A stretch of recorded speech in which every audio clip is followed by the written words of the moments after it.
and convince her to come back and tell you guys this is going to be a great thing for the city of High Springs. I know that my board trusts our city manager, and he comes back and has the same report, and I think that we can make this thing happen. The only thing I'm really here to ask for you tonight is for you to direct your city manager to sit down at the table with my city manager for at least 2 meetings. I think having one meeting lets us all kind of know where we're at, what we need, a big picture, and then we get to sleep on it, and we get to come back and talk about some of those details. And then potentially, obviously, we may have more meetings, but at least let's commit to 2. She may have already had 2, because I know we've been having these conversations and building, but I'd like for you guys to consider that request, and hopefully within a matter of months, we'll be able to get back in front of you. The city of Newberry is about 3 to 4 years away from reaching our capacity, so we are going to move forward to make sure we hit that timeline, and if we can get together and all work together, now's the time to seize the opportunity. So that's my request, that's my ask. I'm sorry I've been so long-winded to get there. Any questions? I'm very interested in it. I attended a Zoom meeting with the University of Florida Water Institute, and this happened to come up during the meeting, and everyone is really interested in it and think it's a very good cost-saving effort, as well as I learned some other things there. But if you're going in as one, then you don't, like you said, the money's in one spot and you get more money as a result. So I would like to see it move forward and at least give our city manager the chance to talk it over. Awesome. I know that as soon as Archer voted yes, I spent the next 2 weeks answering phone calls from Tallahassee, from the Water Management Board, people, is this really gonna happen? All we're doing is having a conversation right now, but it has created quite a stir, because I think everyone can see if we can make this happen, it would be a great thing. Madam Mayor? Yes. I mean, obviously, we know where we're at and where we're at on our capacity and so forth, so I think every avenue should be pursued. I think it hurts nothing to have our city manager partake in these conversations and come back and deliver to us. I think to not do it, I think we would be somewhat negligent to not do it, especially where we're at. So I would highly be in favor of authorizing, if that's the case, the city manager to enter into some discussions and then bring back the information to us. We've had, Bruce and I have had some discussions, participated in this, and everything we've heard so far, we're very much in favor. Obviously, there's a lot of more work to be done to get to the point where we can share more information with the commission, but I think we both agree that we like the direction you're headed. I would agree with that. I'm very well aware of waste disposal issues in the entire North Central region. And I think this would be something that actually helps not only our communities, but economically within the region. and I think it's a really good thing to pursue. I agree. It's worthy of a discussion. Let's just see what it's all about. Well, you know, I've already told him I'm in favor of it, so. Well, I will report back to my commission that you guys are unanimously in favor of joining conversations. Just as a tidbit, I know that there has been some conversation about capacity, both for Archer and for High Springs. And I believe that we do have some extra capacity in our system to be able to more immediately help both of those, both you and Archer. And so, I went around and around the table with my city manager, my utility director on that. We've done a little more work. So hopefully that gives even more incentive for us to move forward together as one. So, thank you for your time. I appreciate it. Again, I apologize for not making the first meeting. And I'm gonna get out of y'all's hair and let you get on with everything else. Thank you again, Madam Mayor. Thank you, Mayor. Thank you.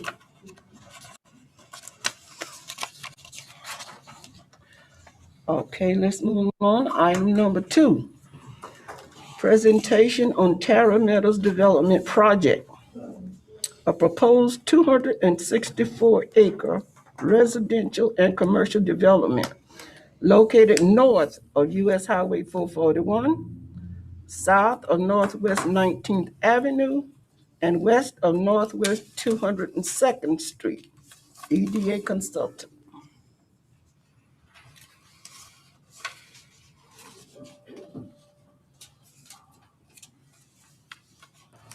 Good evening, Madam Mayor and Commissioners. Good evening. Thank you. Thanks for having us. Welcome. I'm Clay Swager. I'm a land planner with EDA Consultants here in Alachua County. Nice to be back here in front of High Springs.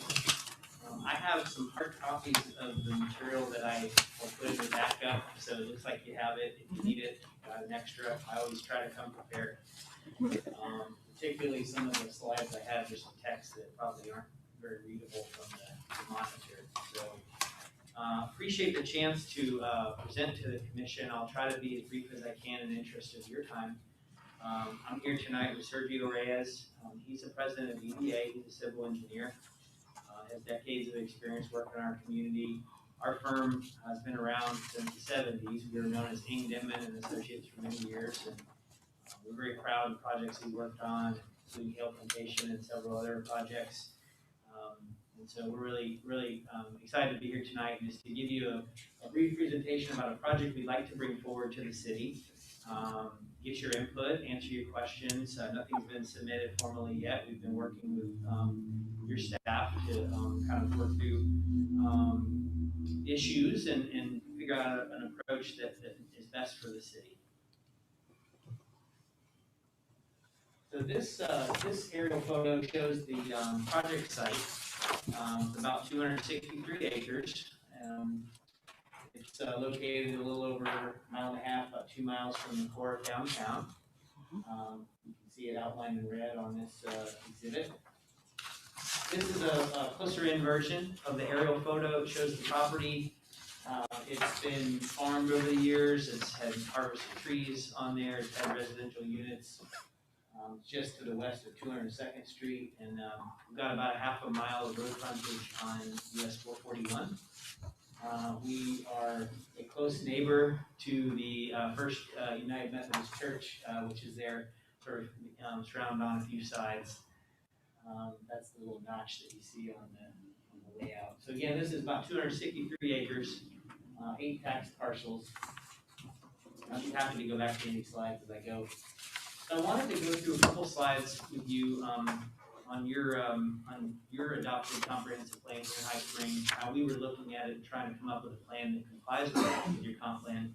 Not to get too much in the weeds of things, but one of your maps in the comp plan identifies different growth areas for planned growth, including the downtown core or the traditional city in the red.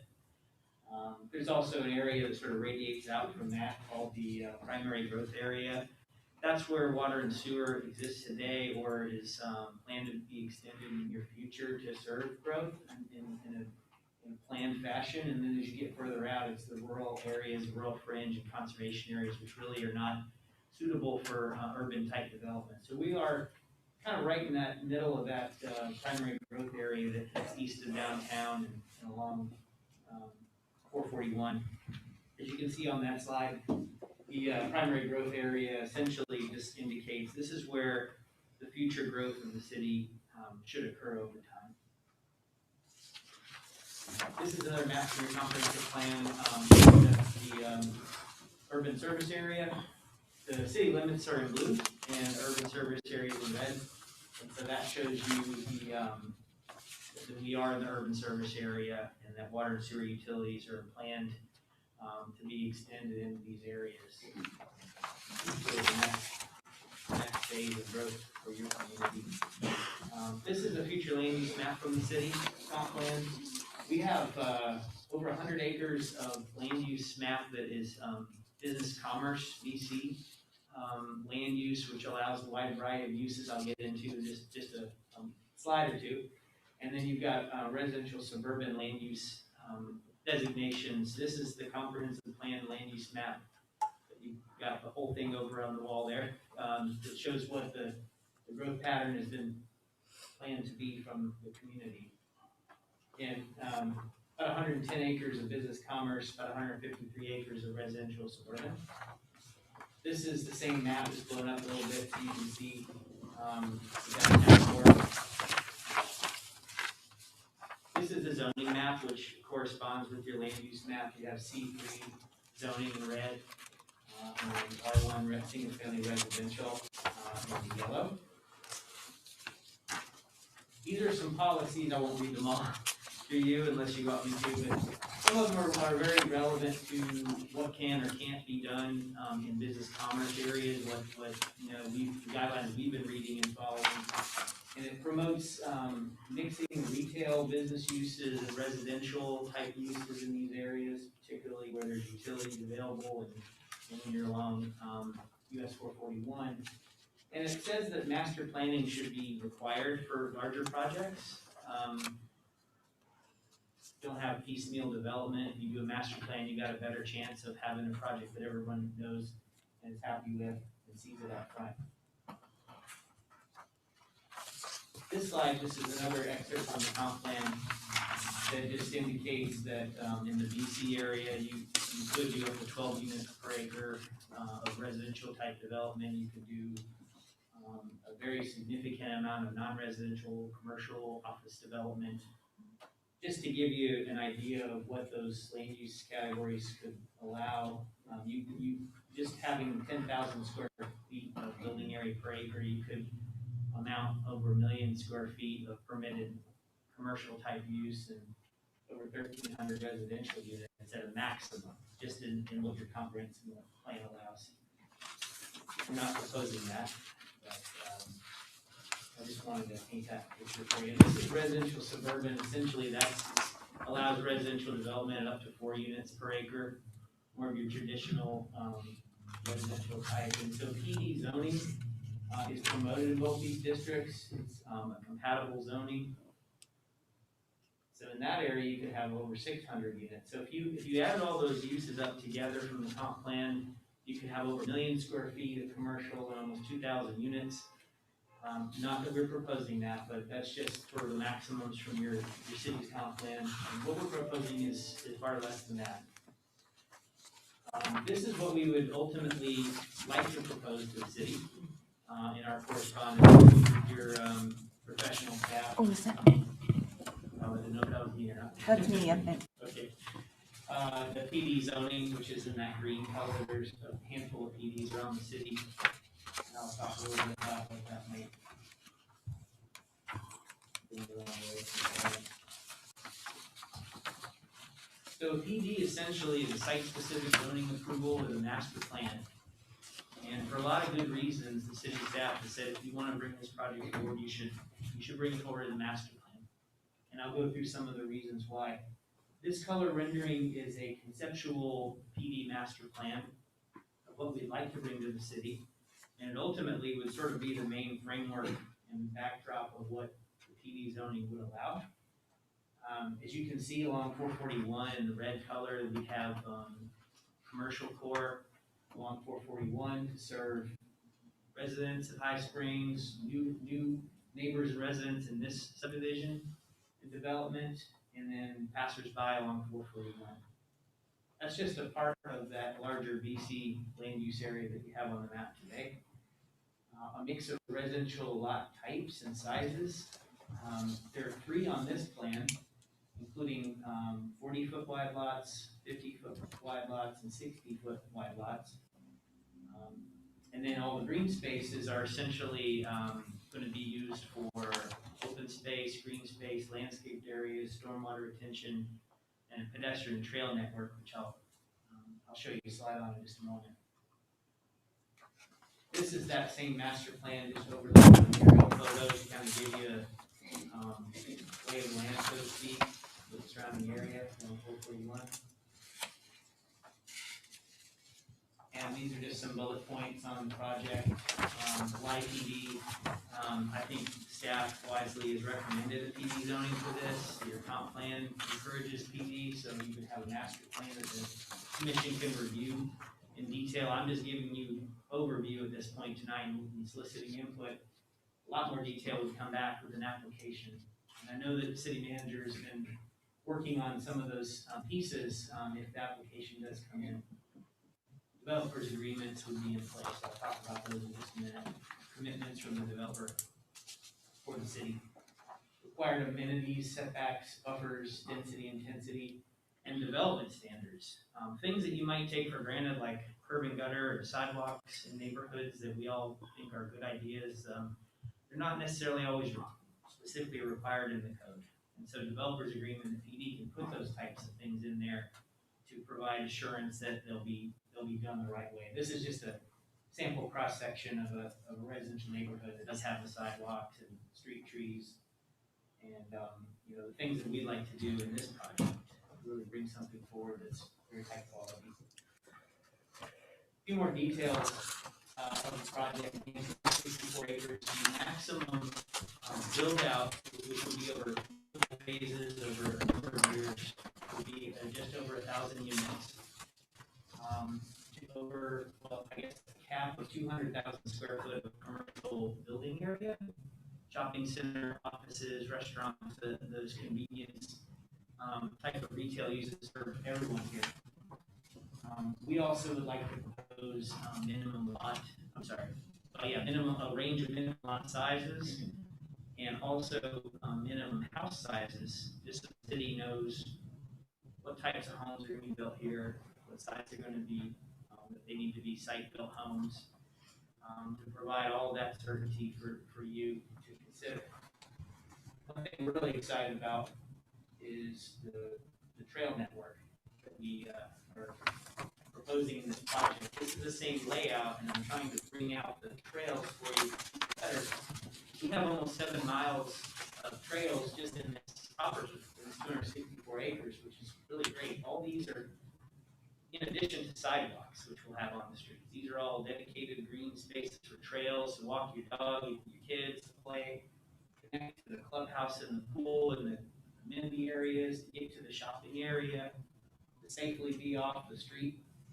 And you can get from east to west and north to south. So this can really tie into future development and trails in surrounding developments too. So this is one of the centerpiece amenities of this project. We feel like it's really pedestrian friendly, way above and beyond what you normally see for a project. It's just really trying to focus on families and safe pedestrian activities. Just some facts and figures. We understand this is a big project, multi-phase, and we need to bring a developer's agreement forward for the specifics on the commitments of what the developer would need to provide for the city and for DOT for that matter. Full traffic study, of course, would need to be provided as part of the application. We need to analyze what those trips look like and how they impact the roadways. Right now, the segment of 441 that the DOT road is running at about 50% of capacity. So there's quite a bit of capacity on that roadway. Now, that being said, DOT is definitely going to want intersection improvements to make sure that everything's safe from an operational standpoint. You can see stoplights, certainly going to see turn lanes. And so that kind of information will be provided during this process to you if we move the application forward. Public facilities, we've been working with your staff. We understand utility improvements and upgrades are forthcoming, and everyone's excited about those opportunities. Another good reason for a planned development with phases and a development program and a development agreement is to have clear understanding that phases of this project can only move forward in conjunction with the city utilities and timing. And then it's very clear. And hopping in front of line of other existing lots in the community, and the developer can also help participate, whether it be payment of impact fees. Of course, they would pay impact fees for utilities, and then also there may be infrastructure improvements that we can talk about with the city, try to help with the overall utility networks. So we can have those conversations up front versus a normal project with normal zoning. That might get kicked down the road just a little bit, if you will. This slide is just to give you an idea of schools. We understand certainly that, and I think it's a good thing, that there would be children and students that would be in this neighborhood. Just to give you sort of order of magnitude over, maybe over the next decade, multiple phases, but you could have, according to the school board, the way they do generation, you could have about 141 elementary students, 60 middle school, 81 high school students over the next decade, based on how they do calculation of units and students per household and rooftop. And so this information here is from 2019. This is the school board annual school concurrency report. And it does show that you do have capacity in all the schools, your High Springs schools.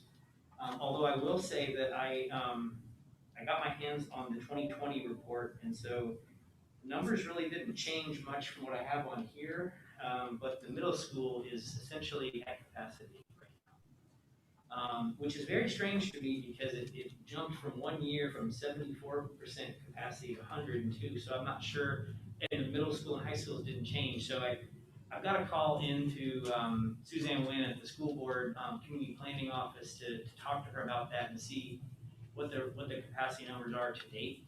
That seemed like a strange bump to me, but the school will analyze any development proposal, even at the zoning level, and provide you as the city input on how they feel this would impact their schools overall. I mean, there's certainly overall the school capacity is there. Locally, which is where we focus, there's an issue there to talk about with the middle school. So they will provide you that technical review comment, and there may be things that we can do as a project to help. And so I've just got a couple slides and I'll wrap up and answer all your questions. So developers agreement, again, this is an agreement between the city and the developer. What does the city need? What are the commitments the developer needs to provide? Let's get that documented up front for the city, you as a city commission to consider. Particularly with schools and utility upgrades, they need to be well timed. And this is the mechanism that we feel like we can do that in a good way. There may be things that the city is looking for that don't normally come up, or maybe aren't specifically required that we can talk about up front. So I think with that's the end of my presentation. I know the project developer, Mr. Said Mukhtar, I believe he is logged in. I know he was having a little bit of an internet issue earlier, so there may be maybe a question or two for him if he's on, if I can answer them. I really appreciate it. Again, this is just an informational item for you. I'd love to get some input. We really want to bring something forward to you that you're excited about, and it's a real value added to your community. Thank you. Thank you. There he is. Yeah, there he is. Commissioners, we have Yeah. comments? Yes, ma'am, I do. Okay. As you said earlier, there will be an impact on 441 traffic. So when I look at I want to call it the back 40. And the back there, so there's no interest in and out. Commissioner, great question. This map's off there. There is a connection there are actually two connections to 202nd. Okay. So you would be able to get out that way. We're also proposing stub outs to the north and to the west for future development. There wouldn't be a road there on day one because those are still undeveloped properties. But you would be able to get out to the east as well. Thanks, I forgot to mention. Anyone else? Mayor, or go ahead. Tom. I think it's great that this is coming forward as a presentation, and you're looking for the feedback. I like that partnership that you're doing. A lot of people have expressed to me they moved here, especially from other parts of Florida, because it didn't look like other parts of Florida, that it was rural, North Florida, and they liked the small town feel. So for me, it's really important that when something new comes in, it's not only benefiting the developer and the new residents who want to come and move to Florida. We're getting, 1,000 people a day move to Florida or something like that. So there's a need, and we're going to see growth. And we're working with a comp plan that essentially is out of date. you know, we're renewing it, whatever, but you're working with the rules that are current, so I get that. And I really think we need to look at the benefits to the community, and that, you know, I just don't want to see, as I travel down 441, something that looks like I'm in Orlando, a landscaped, you know, median with a wall that behind that is a commercial development or a community or whatever. And so I'm really looking for in a plan development something that honors rural North Florida in its layout, its design, even the size of the lots. I've been around a lot of developments that are going up right now that are 40-foot lots, and they are small. And those houses that go in, they look like nice houses and everything, but there's nothing going on in any house that your neighbors aren't going to know about. And in many cases, there's not room to mow between some of those houses by the time one person puts up a fence. So 40-foot lots are a concern to me. And I don't, you know, a big development like that isn't appealing the way they're clustered and what have you. You know, we need rental housing. And if there's a way to incorporate that kind of thing here and do it at a nice scale, it would be good. And there are a lot of things that we could ask for. And I know you've talked about establishing a minimum lot size and a house size, but I think your price point you're looking at is important, because we don't know what types of homes you're building and what price points they're at. So what we should be asking for in exchange for the benefit of the community, we don't have a scale for. So as you go forward with city staff, I'd really appreciate you taking a look at that and being able to make us understand the kind of thing we're looking at. And I love the idea of the trails. I think that's part of something that's good. But I also know from other developments, not necessarily in this area, but I saw a lot of that when my relatives moved here, my parents and aunts and uncles years ago. There were these nice green spaces, but then no one maintained them. They became dumping grounds. They were overgrown. People used them to walk their dogs, and then other people didn't want to walk on, you know, so some sort of actually established trail that, you know, is inviting and what have you, other than a hard sidewalk, you know, or maybe it is a paved area. I'm not sure, but I know that just green alleyways probably aren't going to get the use we envision. So that all said, keep working on it. I mean, we know growth's going to come, and we know people are going to come here. So I just don't want it to look like cookie cutter South Florida, big sprawling development that's come in. If I may, real quick, I know there are other commissioners that wanted to ask questions. So the good thing about this project is a master plan based development is it would have HOA requirements, you know, for the maintenance of those areas. And I certainly don't want those trails to just be a strip of grass. They need to have maybe a hard surface or jogging surface or something like that. So with this project, you definitely would have maintenance issues being taken care of by the association, the folks that live there. And I took note of the other things too. Okay. Yes. Thank you. Madam Mayor? Yes. I'll probably echo some of the same things that Mr. Ambrose did. I grew up in a little town called Gulfport, just south of St. Petersburg. And so when we moved up from there, we came to High Springs specifically because it was a small town. I grew up in Clearwater. Well, those were night and day, yeah. Just a couple things, the trails, I'd want them paved. For me, I wouldn't want them because if they're dirt or so forth, it's going to be a constant issue. The road access, I had, Commissioner Williams asked about, I had that down, sidewalks. The school concurrency, that's an interesting topic. The school board went from 9 concurrencies to 3. So you're going to have capacity, but that's not saying they're going to be here. That's not your consideration. I'm just saying when we talk school concurrency, we have to understand the school board went from 9 to 3 zones. So we may be in a zone with Terwilliger, a school in Gainesville. which were in the same concurrency. So that as we do other developments, we have to understand that simply because you're building a home here doesn't mean your kid's going here. Because they're at capacity. They were over 100%. They're not now because of the pandemic, and they don't have kids in there. So the statistics for last year and this year, to me, are irrelevant.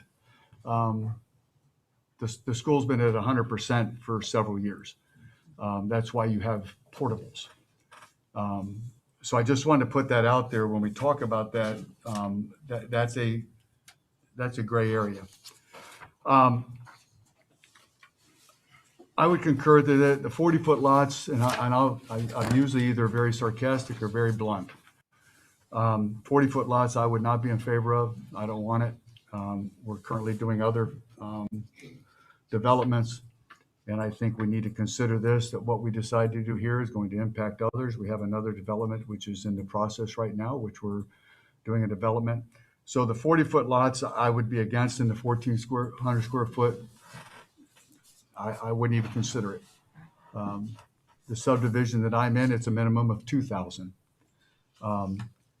So you have some buffer between the homes, and I don't look out my house and see another home right next. I've got I don't want to come around, and to be honest with you, when I came home tonight, when I came around the curve right there after 122nd, I came around, I sort of looked over at the empty lot, and I'm thinking, okay, I'm going to have a commercial area there, and we're going to have homes backed up and so forth. I think we need to do it the right way. I know it's coming. People are moving here. We're getting slammed because they want to come here for a reason. 10 years from now, I want them to have to still come here for the same reason. And if we're not careful, and if we allow things to go, then there will be no draw here, because the uniqueness and the down home sort of atmosphere, to me, would not be there. And I want to make sure that's kept. That's why I came here. So I trust the people, our staff on the things here. But just for me personally, the 40-foot lots and the 1,400 square foot homes, for me personally, that would be the first thing that I would not consider. But this is a work in progress. And I appreciate your comments, and I thank you for being here.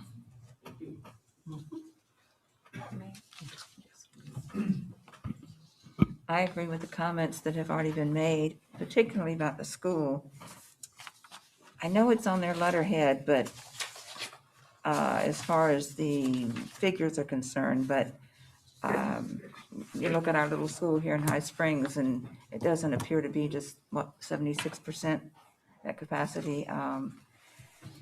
We are dealing with portables, and our school is very popular. Everybody wants their kids to go to that school because it's a great school. But to think of 100 or 1,000 houses coming in, I just don't see how that can be handled. The road situation bothers me too. But then you're going to have to deal with FDOT as well. We'll just have to see how that is. 202nd Street paved at this point? Yes, it's paved. It's paved. A 2-lane, I assume. 2 lanes, yes, ma'am, both directions, all the way to 198 to the north. Okay. But the schools and the 40-foot lots concern me greatly as well. Fortunately, I haven't had to live in a house that small with neighbors that close, except for when we lived in apartments early on, but that seems extremely small. I would have a problem with that as well. Thank you. Thank you. Mayor, could I add one more thing? Yes. Yeah, one more thing, and this is just any development coming into this town. I grew up in a community where all the little neighborhoods around were tied together with sidewalks. And so it gave me a lot of opportunity as a kid to travel outside of my area. So here in High Springs, we have communities that are isolated and they don't have a way to move around without a car safely. And so any community that comes in, as a commissioner during my tenure, I'm going to be advocating that we look for connectivity, so that youth on bicycles or skateboards or, or people just walking have the way to get in to town and to other communities. So at the rear of this project, the ability to get to school without having been driven, or in the front of this, the ability to get to downtown. So would be really important, I think, for helping create a sense of place and connectiveness. So that's it. Okay, that's it. Anybody else? All right, do we have anybody in the audience? Madam Mayor, if I Yes. may, I know Mr. Mukhtar is here. I think he wanted to speak to you just for a moment. Mhm. As a, Oh, okay. professional developer, if that's okay. Yes. Yes, good evening. My name is Sayed Mukhtara. I hope you're hearing me well. Yes. Very good. Okay, perfect. So I am honored to be addressing your August board, and I am excited and looking forward to be part of this wonderful community. We're coming to you with our proposal, with our ideas, and it's obviously your role to set the standard and demand what you need to have done in the city. And obviously, we just adhere by the rules. So we leave it to you to give us the right direction. And I promise you already that we will go by it. We have just one yardstick, which makes the project or breaks it, and that's the financial feasibility. When we spread the lots, make them big, that leads to much higher infrastructure cost. And when homes go above the $275,000, $300,000 price, they become difficult to sell in some areas. So in as much as we would like it to be great, wonderful, lush, and we've got to go back to our yardstick at the end of the day and make sure that it's feasible. Land is expensive, construction is expensive, fees and whatever is all lots of money. So it has to it narrows down really to the lots price and to the construction building. Right now, timber, for example, lumber is at its highest. And some other times it would be something else that will be at its highest. But right now, the demand is driving the prices. And therefore, as soon as we pass the 300,000 threshold, we will have a lot of difficulties selling these homes in High Springs. So we will work together and we will accommodate all your demands. Of course, we have no choice and we will gladly do it. But our eye will remain on the cost meter.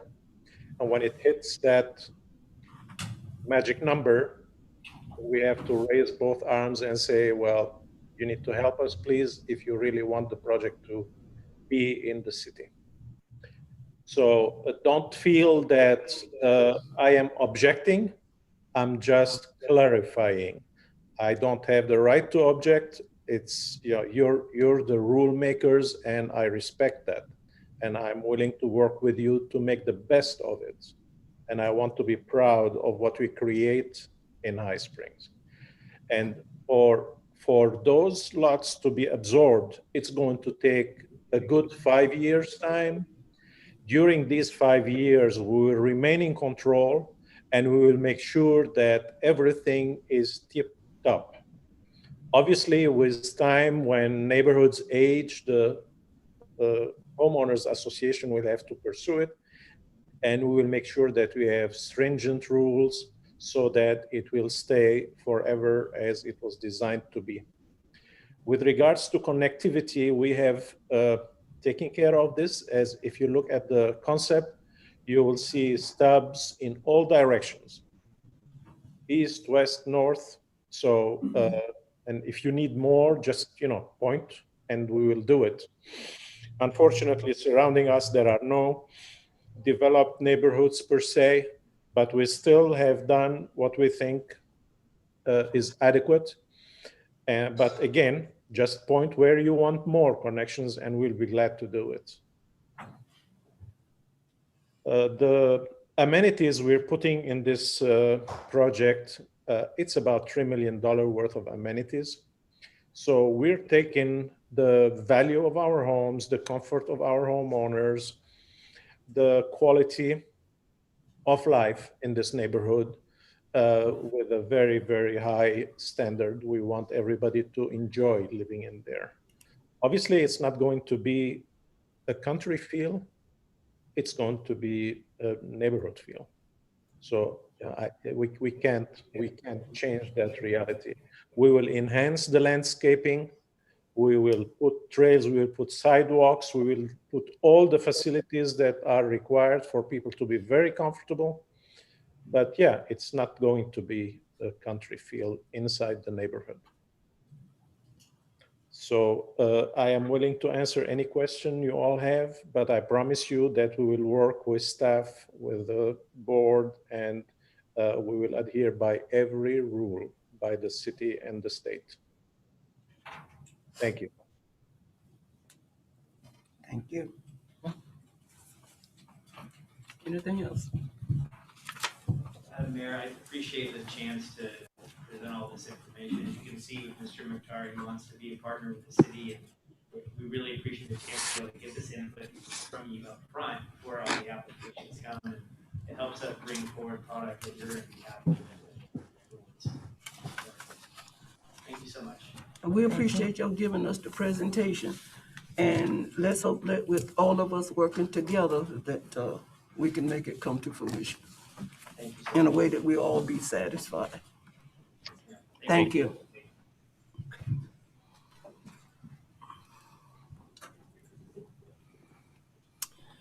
Okay, our next item is citizen requests and comments for issues not on the agenda.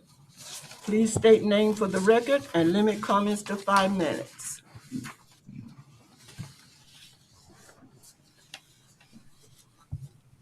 Hello, how y'all doing? Okay, how are you? I'm doing good. Y'all know me as Joyce Smith, of course, behind Pink Flamingo Diner.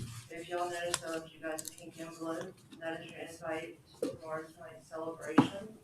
Thank It is you. an open house. It is to where everybody can come and view the business, view the golf course, and view the diner. It's been a journey, a long one, but we're happy to say that it's almost open. Give us about another week, okay? Another thing is that I'm here, as most of y'all know, Mr. Mike, who originally purchased the Floyd's 20 years ago. Back in that day, they did a picture of the commissioners wearing the iconic Pink Flamingo Diner sunglasses. He gave me this picture and I took it and I had it framed. And I'd like you guys to see this. And I brought a box of glasses. Tonight I'm right here and I have a couple other people that want to take pictures, so I'd like to recreate it in support of the Pink Flamingo Diner and our opening, then hopefully in a week, especially of our open house tomorrow night. So is that. If you want to hand them to them. Bruce. And I also brought extras for the audience, if anybody would like one. Ray's gonna take the picture. And, just want to here's more.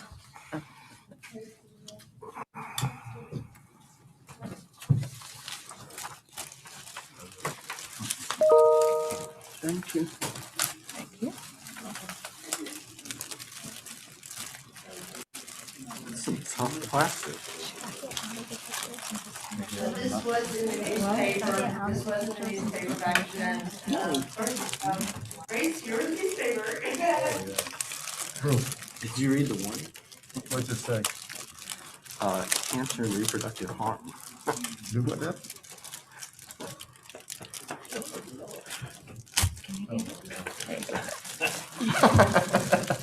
That's not cool, is it?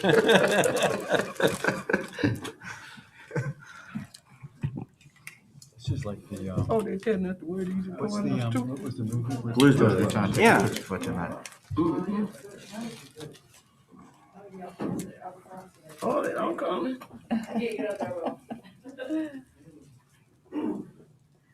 We look like robbers. with Should we like smile? Our masks. We're gonna smile on three. You really can't tell who's who now. Yeah, Yeah. No, we don't worry about the smiles.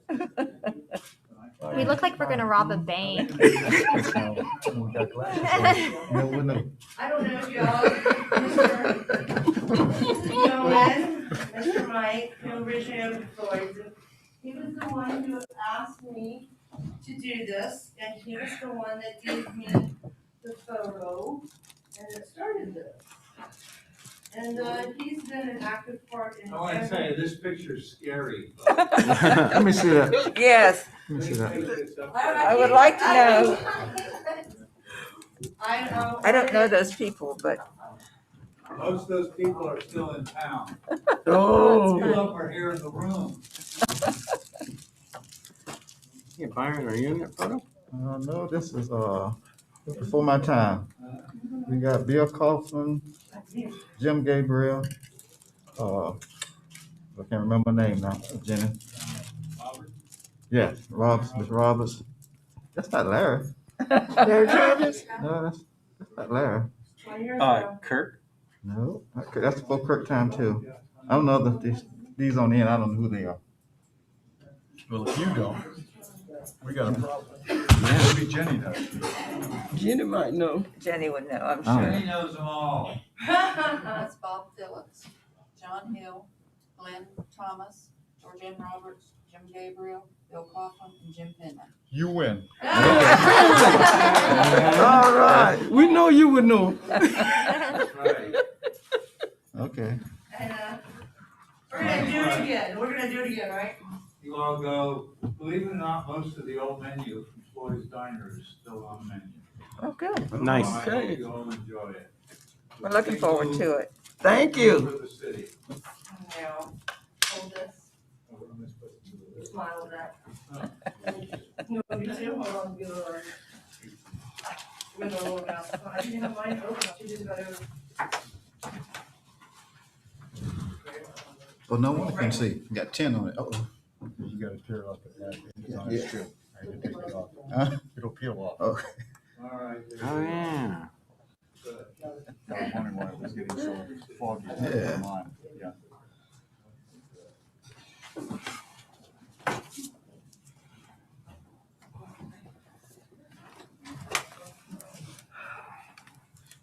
Thank you.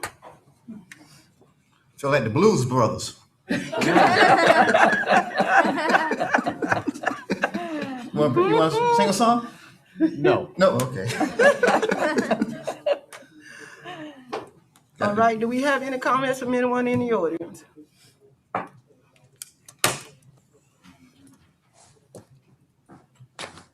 My name is Catherine White, so I wanted to get clarification. It says here, citizen requesting comments for anything not on the agenda. Right. Yes. So this is not an appropriate time to talk about Terra Meadows or anything else that has already been discussed?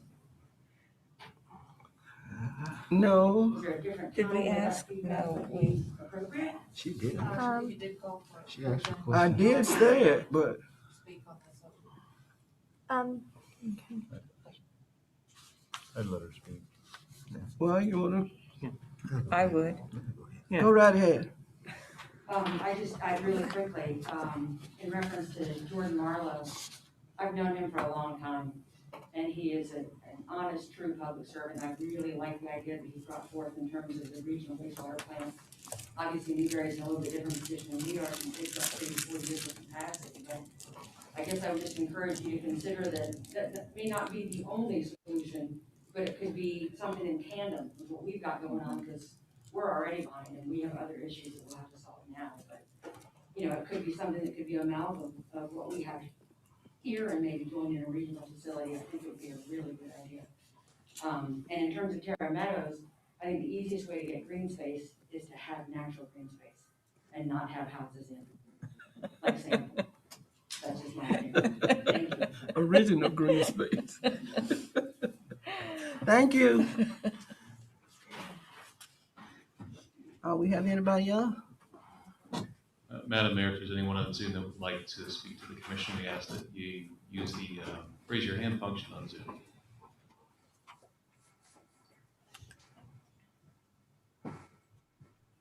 Seeing no hands at this time. Okay, thank you. All right, in that case, we will move along to new business. Item number 3, and I'm going to turn it over to Rick. Thank you, Madam Mayor.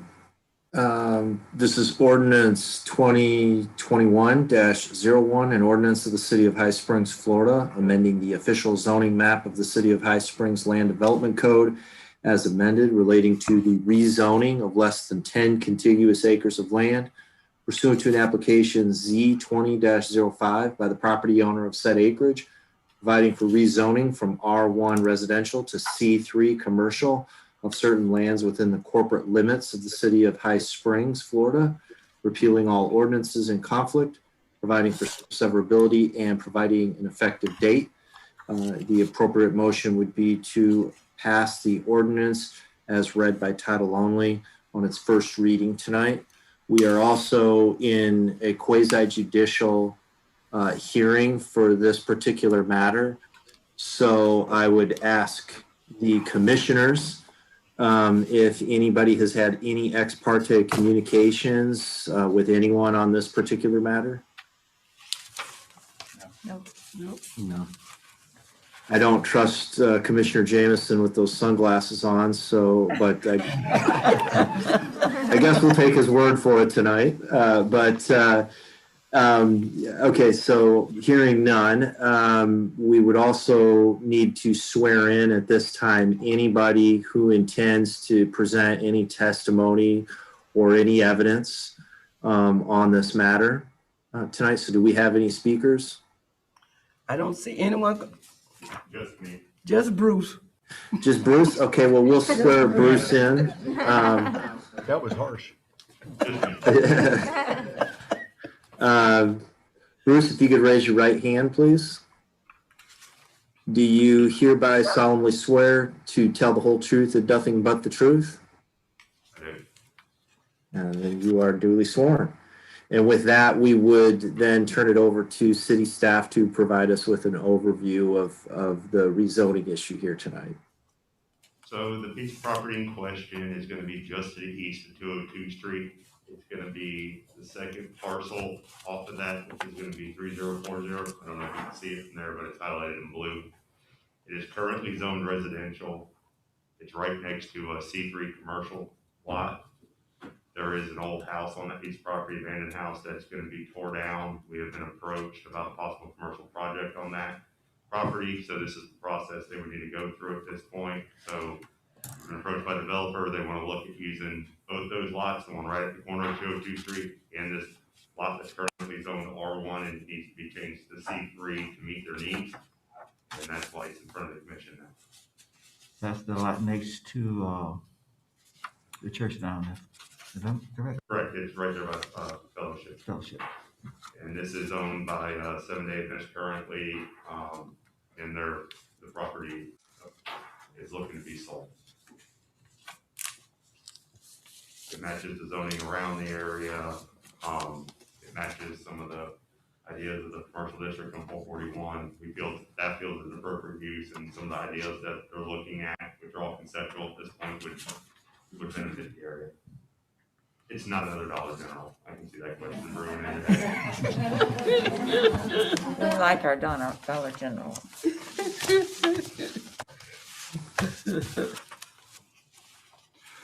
So the Comments? process, so you go through this and you change it, and I understand that.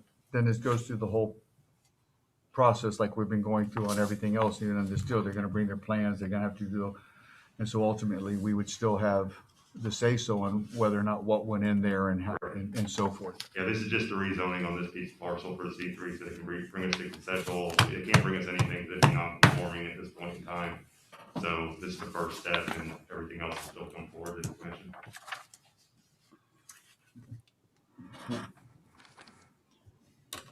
Is this that whole lot, that whole little area in there It's if you. between 202 and the church? Yes, ma'am. It's those two lots right there. There's an abandoned house right there with their driveway as you're pulling right up to Fellowship's driveway. Mm-hmm. It's that parcel right there. Okay. That's that one parcel, the one on the corner is already. The one on the corner is already C3. The one right next to it is R1, and they would like to make it C3. Make it Yeah. C3. So it's just on that, it's on the east side, the southeast corner. If we approve this and it's rezoned, before any other plans come forward, would the owner of the property be able to clear it before there were any city discussion about trees or anything on the property? And we still have to bring everything forward for site plan and everything else. So they couldn't just clear the site before anything was approved because they No don't more want than to? they currently could. Is there anything that prevents them currently from clearing the site? Yes and no, but we can't require tree permits anymore based off statutory requirements, so. But there is no current plan that we're aware of to clear anything off that lot until they bring anything forward. Okay. So it's already sold, or they just, depending on if we change it, it's already sold? I see the sale sign still there on both. I think the sale of the property is pending this rezoning at this point in time, to make sure the developer can do what he wants to do. There's a couple ideas on the table. It's at the engineers right now to see if it's even feasible on sewer capacity at this point in time. So we just sent that information over this week, and we're waiting to find out. And that lot across from it, what is, that's C3 also?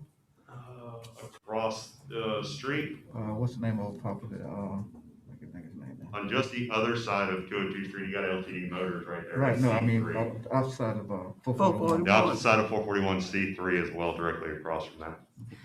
Yeah, currently got cattle on it, I think. Yeah, I did want to clarify one thing, that if y'all approve this going to C3, then if it's a use allowed in C3, they can go ahead and do it. And currently, the way the code is set up is that site plan review is approved at the staff level. One of the changes we will be bringing forward over the next month or two, one of the first changes we want to bring forward is that site plan approval, staff would go through it and make sure they're in compliance, but it would come to the plan board and to the commission for y'all's approval as well. So that's one of the things we're going to be recommending for the future, but it's not in place yet.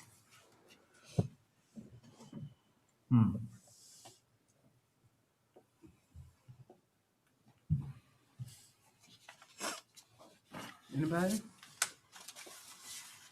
Anybody know it yet? There's a lot right next to it, C3, right? Mm-hmm. Yeah, the big lot. It's been sitting there for years and years and years. I'm just wondering what they want to develop on that lot though.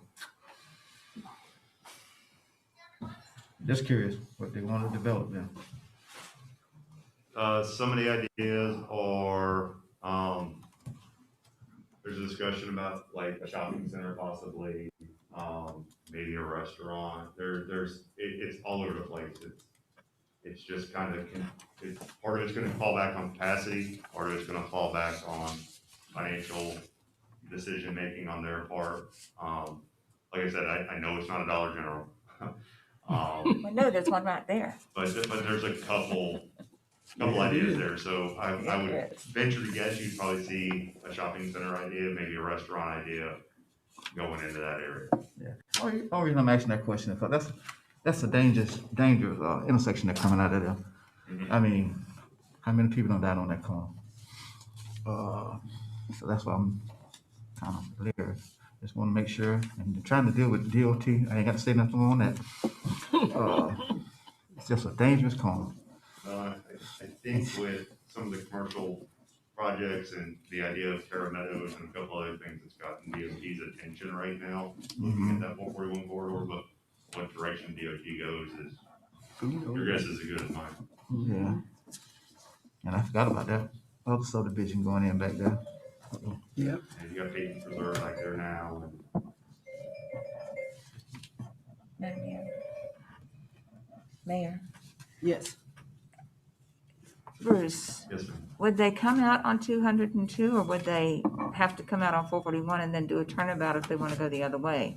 Well, this would be one of those situations where turn lanes would be required and a couple other things by DOT, but they would have to gain a DOT permit for access to 441. So depending on how they lay out this center, I would venture to guess, with DOT's current permitting, the way they've been handling it, they would make them come out on 202 Street.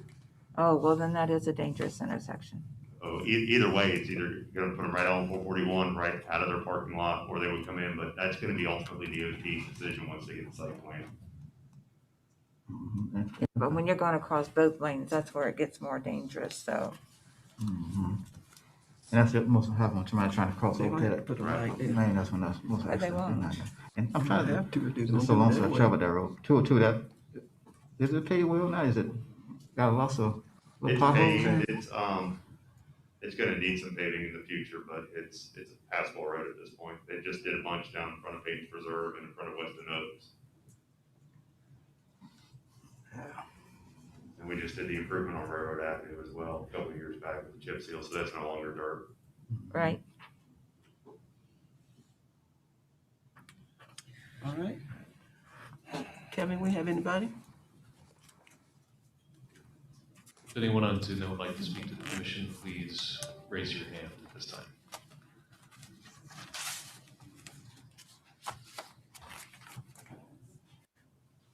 Seeing no hands. Thank you. I do see, I'm sure we will see then an increase on Railroad Avenue of traffic. They will go the back way rather than 441. I'm sure you would. We're seeing increased traffic on Railroad anyhow. just I because know. of bypassing that intersection. Yeah.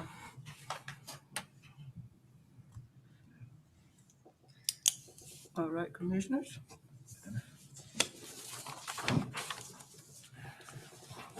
I'll go ahead and move. We approve Z 20-05 as read.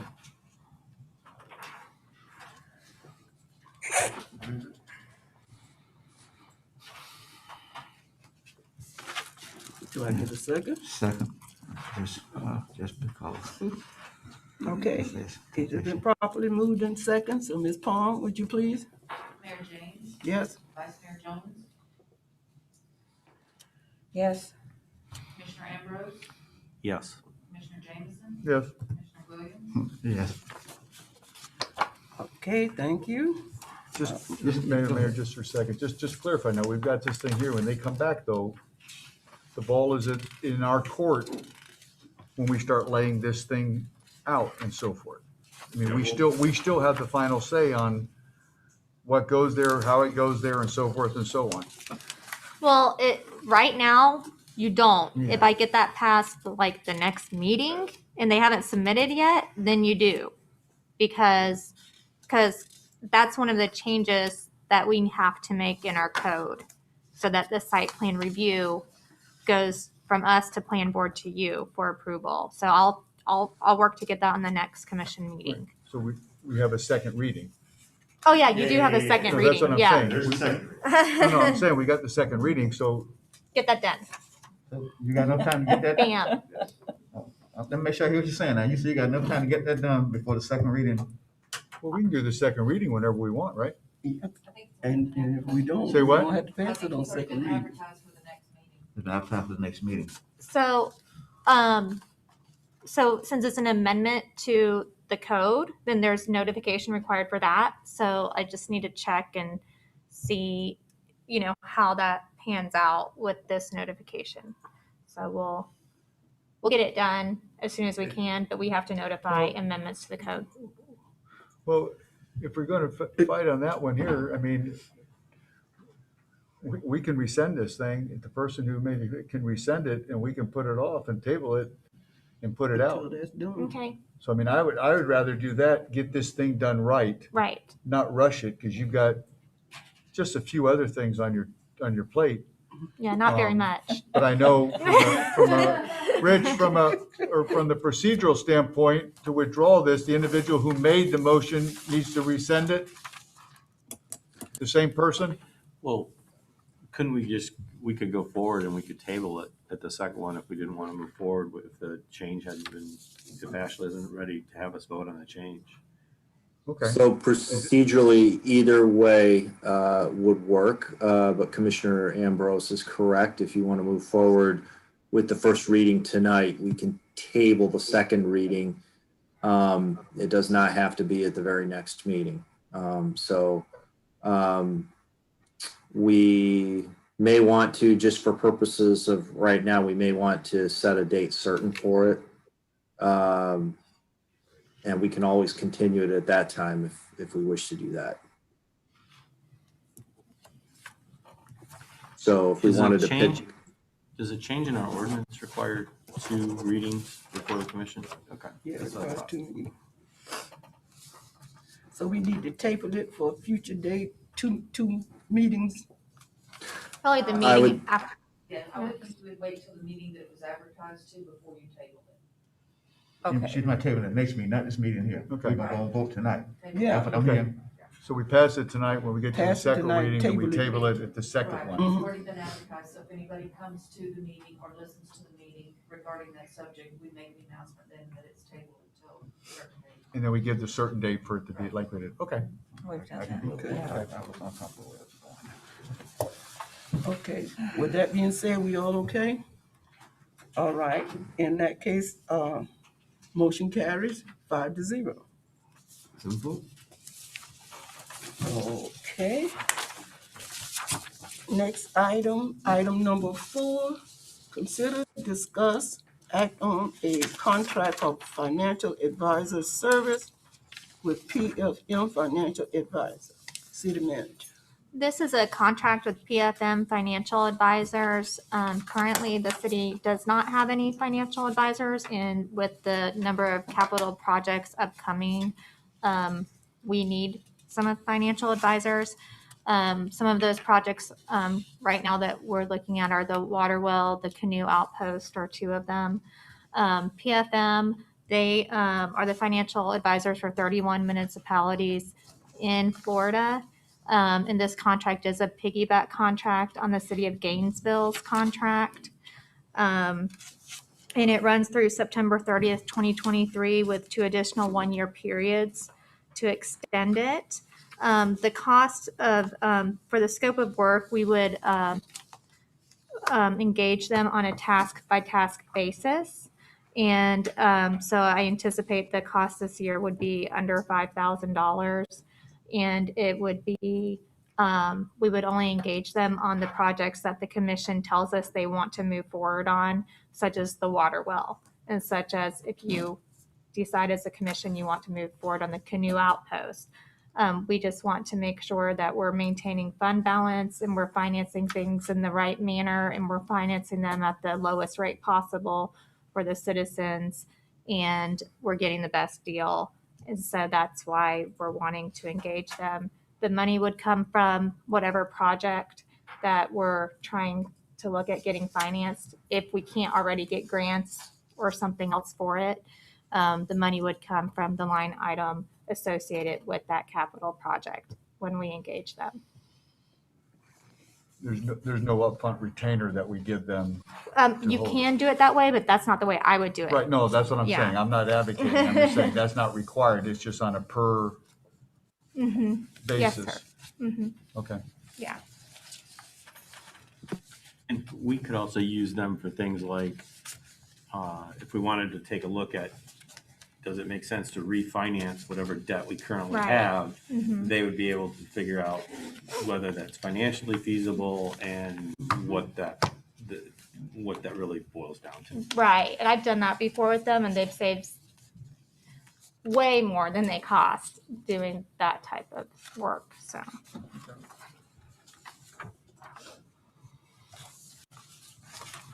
Okay, Commissioner? I'll make a motion that we authorize the city manager to enter into discussion with PFM Financial and sign a contract. Second. All right, it has been properly moved and second that the contract with PFM Financial Advisors be approved. All those in favor respond with aye. Any public comment? Pardon? Public comment? Yeah, I did miss the public, didn't I? Thank you. I just, Don't want to be slapped on the wrist. Anybody in the audience? Madam Mayor, will remind again if anyone on Zoom would like to speak, please raise your hands in Zoom.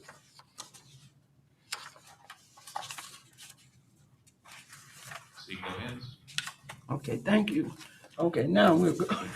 Thank you, Ross. All right, all those in favor, respond with aye, please. Aye. Those opposed, same sign. Okay, motion carries 5-0. Our next item is number 5. Consider, discuss, and act on surplus scanner and plotter. Mr. Alligood. Madam Mayor, Alan Alligood, coming to you tonight, asking that we can make both of these items, asking to make surplus. Neither item works at this time. They were there before I started working, everyone I discussed it with, they're not repairable. So because of their value, what the city paid for them, that's why we told them for you. So, ask if we can make that surplus and see what we can do. Comments, commissioners? The only thing I'm going to throw in here, because they're junk at this point, but I remember when they were purchased and the commission tried to save a few dollars and went against the recommendation of staff to include network capability. So when the commission also closed a city building that had housed the department and had room for the scanner, there was no room for the scanner. So it was set somewhere where it couldn't work. The scanner only worked if it was within 10 feet of a computer. So this became surplus because of time, but also the city lost a lot of value in this piece of equipment because we didn't spend the money to make it really functional in more than one setting. So, I just think we need to be careful of that because it got mothballed within 24 months of it being purchased, and it was a real waste.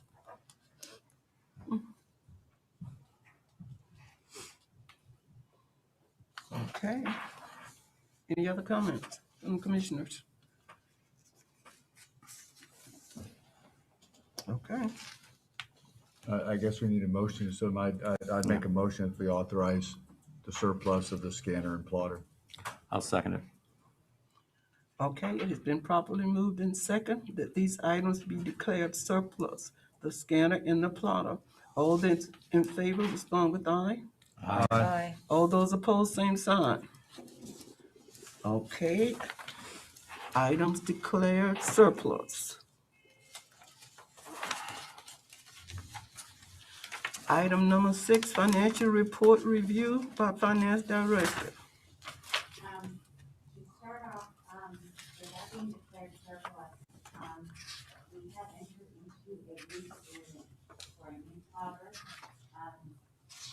that is in-house in the building department and being taken care of. Just so he's gonna need it, he needs it for plans for. Yeah, we're gonna need it, planning and all that, but just so you know, we do have one now and we're leasing it, and they do, the company leases, we're leasing from Destination, so it's part of the agreement. This is the first quarter, financials, they're presented a little different than prior. So I don't know how much detail you want to go into. I did a estimate on Samantha and I did and through the financial things that are 25% or more are highlighted in red. The explanation for every red is not here because if something has a small budget and they use it up front, if that's huge, if it was very close to the 25%, we have many things, and I didn't want to overwhelm all the things. The big things are revenues. We all know the state revenues always go 2 months behind historically. So in this first quarter, you only see 1 month.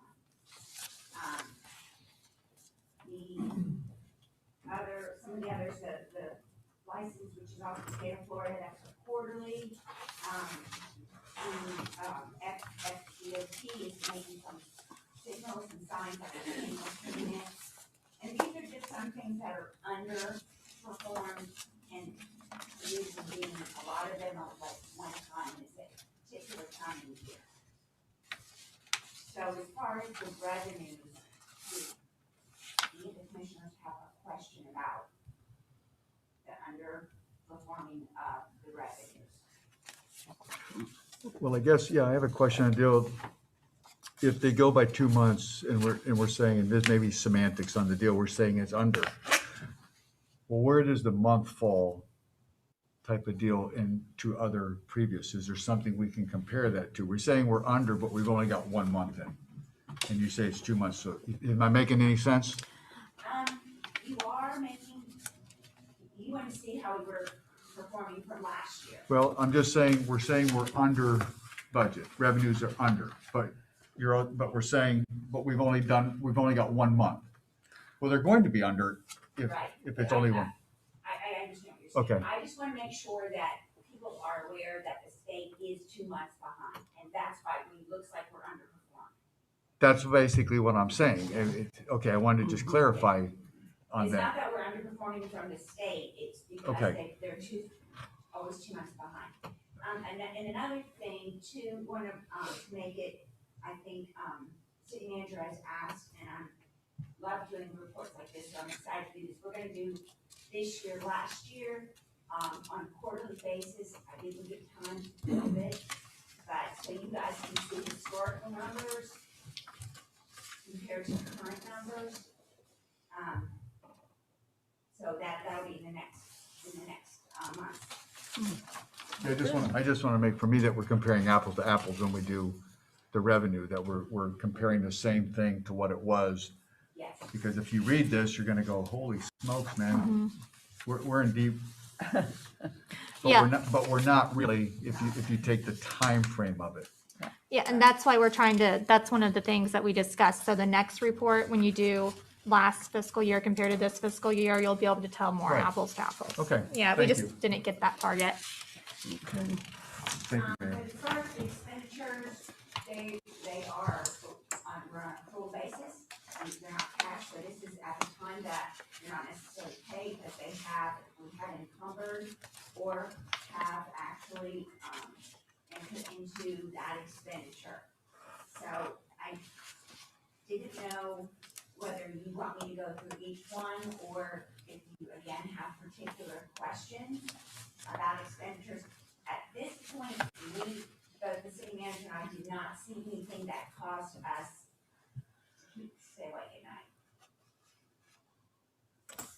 Some of the, salaries that are over, y'all have to remember the first quarter, we have more holidays than any, so we're always front loaded on salaries and overtime. Specifically, police and fire, they run 24/7s. They're always gonna be front loaded and a little bit over, but actually, both of them were actually pretty well. The first thing that I look at on the deal, and maybe Damon can, on the deal, the Parks and Rec, I see where the windstorm damage to the lights at Howard. I'm assuming we have insurance for that, correct? I know there's a deductible somewhere in there, because this is what I do at the school, but is this out of our pocket, or is this an insurance type thing?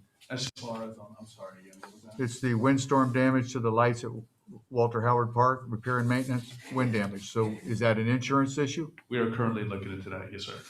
Okay.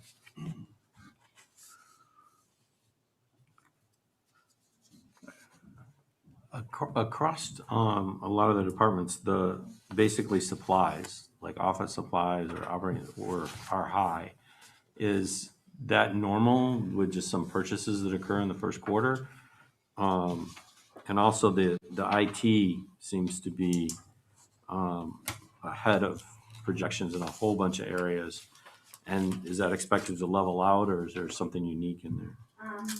As far as the list department operating, yes, it's like, I'll just use our department, for example, we purchased 12 months of paper, and we can get it at a good price, we go ahead and purchase it for the year, so a lot of the departments kind of front load that. As far as IT, we have had a new position in, so we have purchased some things, but we've also purchased computers that we're not intending, that we, at the time of budget, did not know that we needed to have them. So at this point, all computers are charged to IT. Years ago, it used to be in the department, and then we also commission said we're gonna have an IT department, and that's where they all are. I don't know, and that's just a discussion that I will have with the city manager. There's other things that we're talking about going back to the departments versus kind of lumping, since we now do have an IT department that all the stuff's gonna be dumped on him and his department, when it would make it much clearer to see it in everybody's department. And I think that, you know, I can't speak for the city manager, but I think just our discussions, that's the way she wants to go. It just makes it more transparent, cleaner, you know, our phones are all up to IT, so you cannot really get a good idea. But we're growing now so fast with stuff that we do need to start breaking it out. So as far as the IT, it is gonna be over, because we did buy computers that we were not anticipating. Okay. I mean, overall, this is more information that makes sense than I've been able to grasp before. So I appreciate the progress and the financials helping to tell the story. Yeah, and if there's anything too that doesn't make sense, because sometimes when I'm doing explanations, for me, it makes total sense. But that's why I need Grace. I said, Grace, actually look at this and make sure that it makes sense, because I want to make sure that you guys understand. Also, another thing that I added, was the balance of the cash accounts. These are not fund balances, we will be putting fund balances once we get the audited financials, which they will be at the next meeting. The auditors will have the fund balances for all funds, so they will be added as well. Any questions on those? And again, y'all have to remember that most of everything is paid out of the auto clearing account, and then it runs on that. It's a little system. The system like this.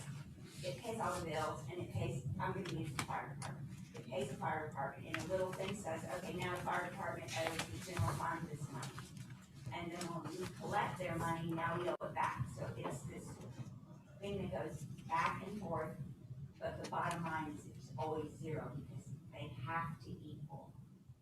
And you can at any time see how much funds owe. And that probably didn't make sense. But if anybody does want to ever see how the funds go back and forth, I would be glad to sit down. It's really easier to see it in person than me to explain it. I'm assuming from an accounting type standpoint, they want everything to run through this one so they can track the money, and then you bring it from the other one. It's almost like a check and balance to make sure that, tell me if I'm wrong, but Right, it's cookies from accounting, and it's, the reason why you do it on account, say for example, that Ace Hardware. Fire gets something from there, water gets something there, sewer, all these are different funds, general fund, roads and streets. And so then you're writing a check, everybody had their own checking account, right? Check from there, check from there. Right. It's a nightmare, it is a nightmare, especially, it's two of us, Grace and I. And, so this makes it much easier, but if anybody ever, I know when whoever is acting mayor, like, Ms. Gloria, always sees what's being paid Commissioner Byron, well, all of you all, you haven't had your chance. But, and you love check signing. But it is nice because you can see, and that is something too that can be added, is just a check register that we do every week to add, if you all want to see what is being, what's being paid and all of that. And I'm signing on the transfers or recoding if something's been coded wrong, and they're recoding it to something else. I'm signing on that too. So there's a double look at that. So it's not just being done in finance and no one knows. She's bringing them up. I'm looking at them. I'm signing them. Basically what that is, if somebody charges something to the wrong, and the biggest thing that we get charged to the wrong account is with the capital outlay. People think, I bought a truck, and now I'm gonna go get the license plate for it. Or I'm gonna change the oil, and I don't think capital, it goes to the truck. No, so we sometimes have to reclass, recode, stuff. And the city manager is, I'm signing off, she's signing off. Very good. Can I just ask one more thing, Sure. Madam Mayor? Let's just cut to the stuff because I'm pretty simple when we do this. We're okay? Yeah, like I said, we don't see, as of these financial statements, nothing that keeps us up at night. I mean, we can go through this and write a novel and so forth. All I want to know at the end of the novel is we're okay. We saved. So, okay. Next time I would expect to see yes, there you go. Thank you. All right, we okay? All right, city attorney's report.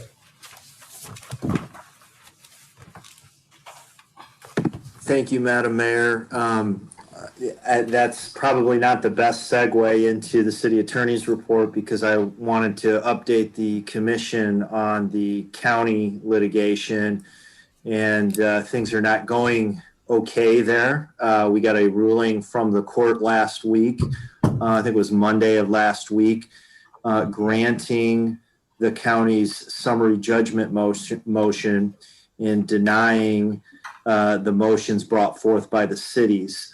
So basically what that means is the court has made a finding very early in the case that the ballot summary language for the county charter amendment on the county growth management area was clear and unambiguous to the voters. So that means as a matter of law, we do not prevail on that argument. And there are some other claims that are still constitutionally based type claims that are still pending. But that is a pretty significant ruling in the case. There is going to be an opportunity to prevail or to appeal. We know that the attorney for the city of Alachua has suggested that he intends to appeal. If he does that, we'll also evaluate whether we go ahead and join him in that effort. Procedurally, it's not exactly clear whether that can be appealed immediately or whether we have to wait, because as I said, there are some ancillary claims that remain in the case. The court has scheduled a case management conference to take place next month. So there will be some further proceedings in the matter. And for that reason, I'm not sure whether we would be appealing to the Court of Appeals right now or whether we have to sit back and wait to see how things further unfold in the trial court level.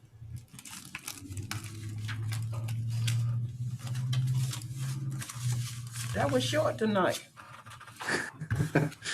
Well, to sum it up for Commissioner Jameson, it's not okay. Okay, it's not. okay. Yeah. I wish I could say it's okay, but it's not okay. All right. Okay, city manager. First of all, I want to congratulate our building official, Alan Alligood. He received his provisional, so just wanted everyone to know about that. I think I might be happier than anyone else. Yes, because I really like working with Alan, and he does a great job. Second of all, we don't have him here today, but Rodney has been promoted to Public Works Director. And so I just want to, he's doing a lot of wonderful things for the city of High Springs, and he's taking on a significant amount and helping to resolve a lot of our infrastructure issues. So very, very happy to have him in that position. And third of all, our Bruce is our fire chief, Mr. Gillingham. He is now our assistant city manager. And so I just want to congratulate him. I felt like he had been operating in that capacity really since I started. And so kind of felt like he was well deserving of it. And it seems like he's already been in every single department anyway. So, and we've been working really well together as a team trying to move these projects along. And and it provides y'all kind of that extra layer, and it helps. Bruce is definitely helping operationally so we can move forward a lot of these other things that have been needed to move forward. And it helps staff have someone to go to when they can't reach me all the time too. So I think that is just, I'm very, very happy. So I appreciate the support that y'all have given me. And I'm very grateful for it. And I'm very happy to be working with Bruce and that he's our assistant city manager now. And then also, I also want to point out the wonderful job so many people did this weekend. Our Chief Antoine Shepard, he gave a lot of hours this past weekend. The men had a homicide and women that they were on, and he did an excellent job with that. And from what I hear, the electricity went out during the homicide, so that added an extra layer of fun. So they handled that really well, and they were out directing traffic and when the electricity went out, and the list just goes on. And then we also had our public works men out there working when the electricity went out, and to keep things going so that people continue to get their water and sewage didn't back up in anyone's homes. So they were out there that night. And then Sunday morning, I get a call because there's 2 main breaks. So the men were out there again. So basically, a big part of our workforce was out all weekend.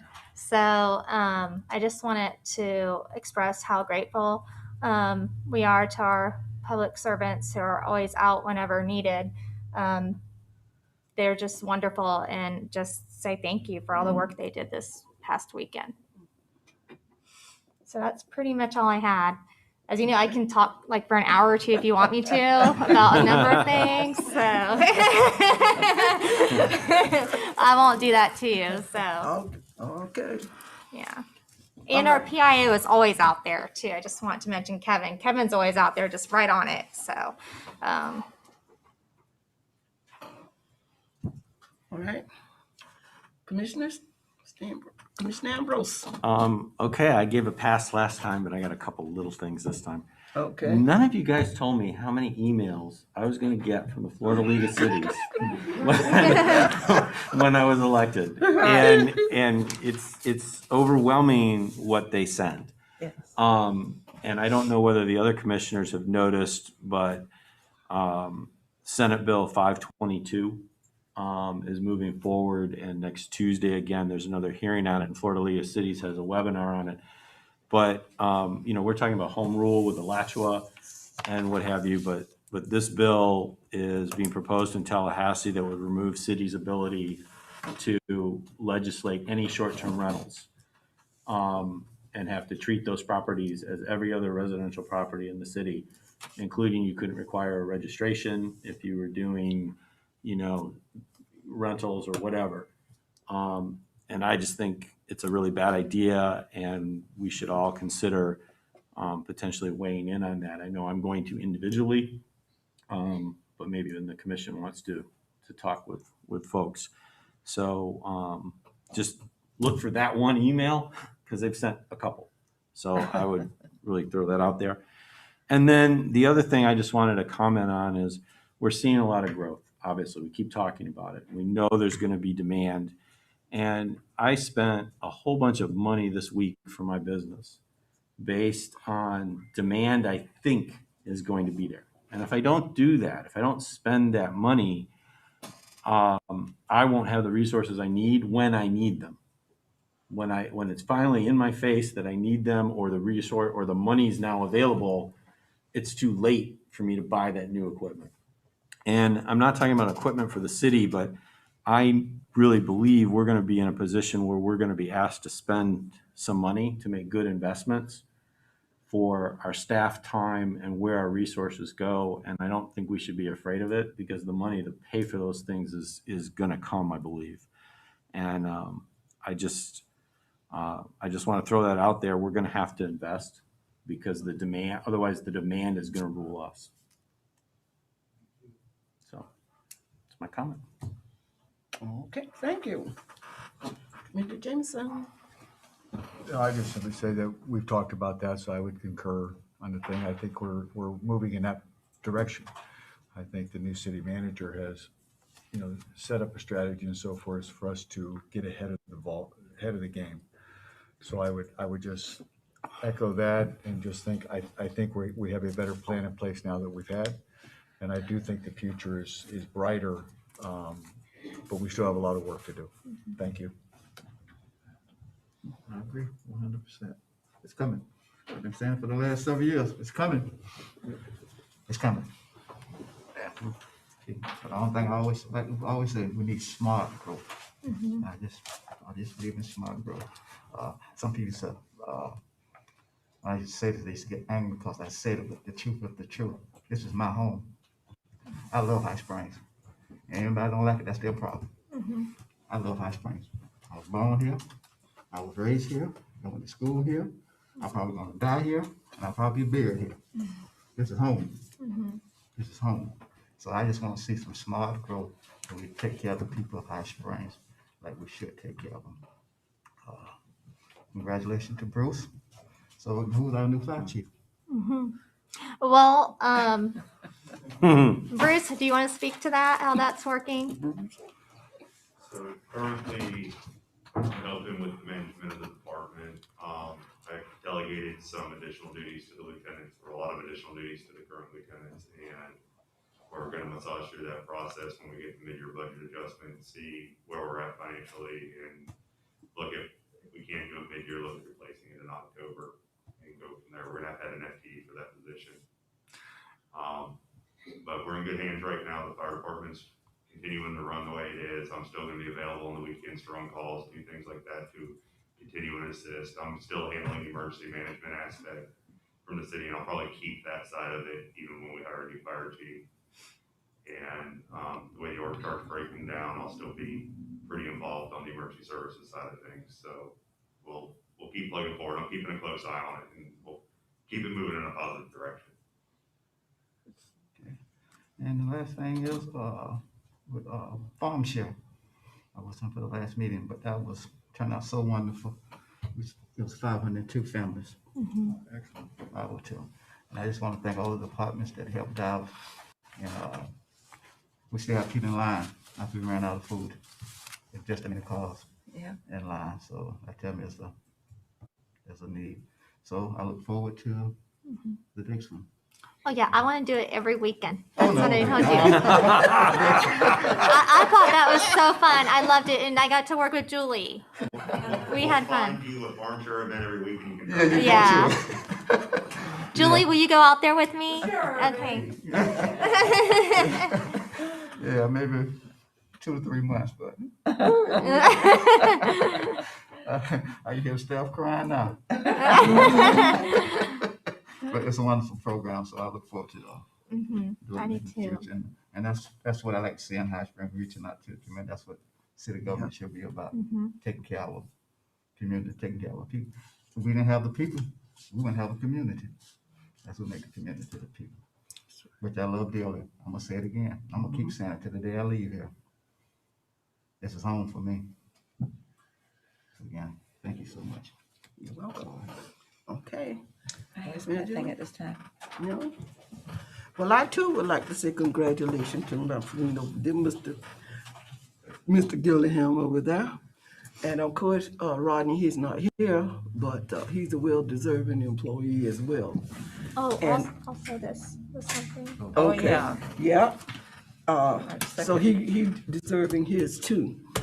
And I'll let you go back and, Oh, okay. So I forgot to mention we have our monthly newsletter. It just came back out again, and so some of the things in there include the all-inclusive playground that's under construction. It includes some fires that the fire department helped on. The police department hosted the community pizza party, and they have a cleanup day coming forward too. So, they do so many wonderful community things. Everyone get behind the police department because that's well above and beyond what a lot of police departments do. And I think it's wonderful that we have a chief that is important and that's a priority. We're very fortunate. The building department, our steady growth that's continuing. Philly cheesesteaks has opened. The other day I was like, let's go get one. And they're like, it's a half an hour to sometimes an hour wait. So we're like trying to figure out, okay, do we order now? How long can we go hungry? But I guess people love it. They say the food is wonderful. Our comp plan summary, which is continuing, and staff is working on our CIP, which is part of that to get to Allison. And as well as our plans as far as the infrastructure that we're trying to solve, farm shares in there, finance department update, streets update. So everyone likes to hear about streets because, they are on our radar screen. And as well as that we have put the High Springs highlights on the air. So some good things happening. And Kevin does a really good job on that, and we appreciate him getting the word out there for us. So, I got one question, Madam Mayor. yes. With the Philly cheesesteaks, Mm-hmm. do they come in a brown bag and the bag greasy? I haven't gotten to get No, one they come because it's in a really. white bag. So it's not a true Philly cheesesteak. But, A Philly cheese, help me out, Damon. But- It will be coming in a brown bag and a greasy. but let me say this. True Philly cheesesteak. It's, I live there. That's greasy. I did too. The But bag I is tell you what, of all of the ones that we've had around here that says they're authentic Philly cheesesteaks, that's the closest one you're going to get. I'm gonna try tomorrow. Yeah. Well, that's the closest one you're Go going to early. get.